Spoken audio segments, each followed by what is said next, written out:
There was a hit last night by Jeff Carter on Cale Makar, and there's some chit chat about it I want to get into, and I want to get your opinion. I'll give you mine. Listening to the announcers, you guys know me. I'm going to disagree, but here's the shot. Here's the play.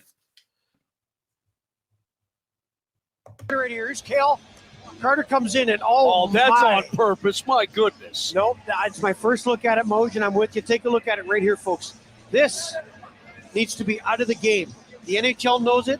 They have rules in against it. You cannot direct head hit a player at any time, especially on the blind side like that. Right here is Cale.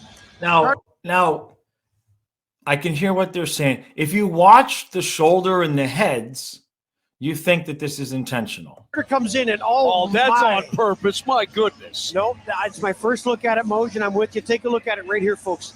This needs to be out of the game. The NHL knows it. They have rules in against it. You cannot direct head hit a player at any time, especially on the blind side like that. Okay, so if you watch Cale Makar's head and you watch Jeff Carter's shoulder, it looks like that's intentional, right? Now, watch it again, but only watch Cale Makar's feet. Don't watch anything else. Just watch his feet. Right here is Cale.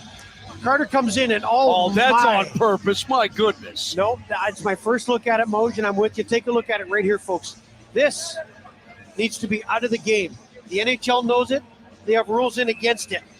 You cannot direct head hit a player at any time, especially on the blind side like that. Right here is Cale. Now,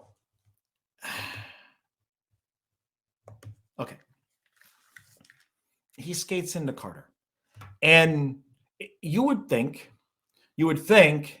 that you would be able to watch that video and disseminate from the fact that Jeff Carter's didn't do this on purpose.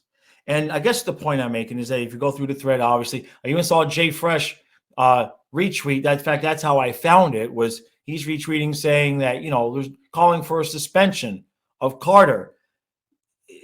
The puck is there in between Makar's legs. Carter's coming in at top speed like he should. Cale Makar takes 2 steps and turns. He runs into Carter's shoulder. And the frustrating part is, like anything else with this world, I do wonder sometimes, this is legit. I'm being half sarcastic, but I'm half being serious.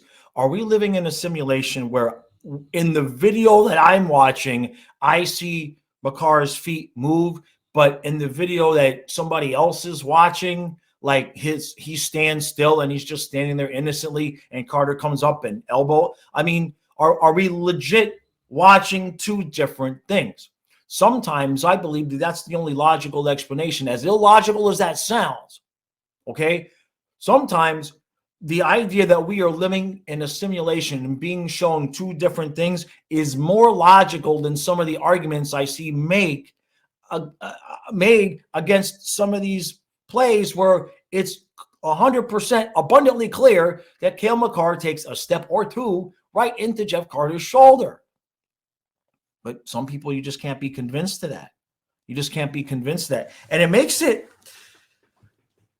And look, this isn't the first time, right? This goes on and on and on and on and on, and you could pick whatever subject you want. It doesn't matter what subject it is, whether it's sports, politics, men's issues, women's issues, children's issues, any issue that you find. If there's video, you can consistently find 1/3 or more of the comments of people going, are you watching the same video? Did you watch the video? And, people drop the clown emoji and they get all like, are you sure? Are you an idiot? And sometimes I just wonder if we're just all being trolled and we're living in a simulation and you're like, watch this. All right, 70%. I want, it's an algorithm, right? You forget about the YouTube algorithm, okay? This is the AI algorithm. The algorithm sends out, all right, 70% of the people are going to see this where Cale Makar definitely takes 2 steps. But the other 30%, watch this. The other 30% of the people, we're going to show them the video where he just stands still and gets clobbered by Jeff Carter. That makes more sense to me. Because the alternative. I mean, we've all, this is just an example. This is just an example. We've all been there. Okay. We've all been there. And I don't want to get political, but I'll use a political example. Okay. My uncle and my dad had a horrible, horrible fight when when my uncle insisted that Trump said drink bleach. And my dad played him the video, and my uncle's just like, see, he said it. But he didn't. But for my uncle, he's like swears up and down. There's no convincing him that Trump didn't say it. So, but we've all seen those examples. You could take a million different stories. We've all lived it. I mean, it really genuinely, I'm serious, it is starting to make more sense to me that we are living in a simulation where I'm being shown one thing and you're being shown something else than it is that people are just brainwashed and can't accept reality and have their agendas. I'm having a hard time accepting that is the excuse for the behavior that we're seeing from the human race. It legit makes more sense that we're being manipulated by some AI force that we already created in some dimension 500,000 years ago, and we're just on a giant's shelf in a snow dome on some guy's, in some alien's living room, and every once in a while he shakes it up, and that's the flood from the Bible story with Noah, and we start all over again. That makes sense.